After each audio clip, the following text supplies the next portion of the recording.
সময় দেবতা আর অসুরদের মধ্যে এক ভয়ঙ্কর যুদ্ধ চলছিল। সবাই জানতো শুধু একজনই এই যুদ্ধ থামাতে পারেন, তিনি হলেন ভগবান Shiva.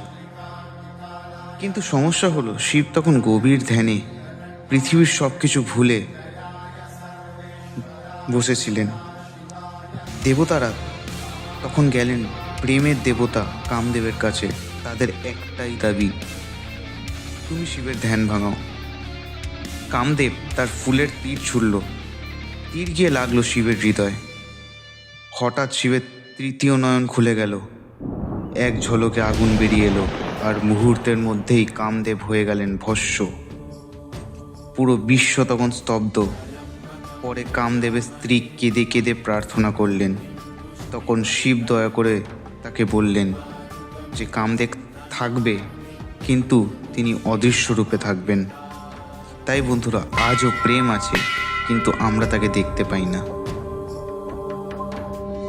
Moral of the story কি?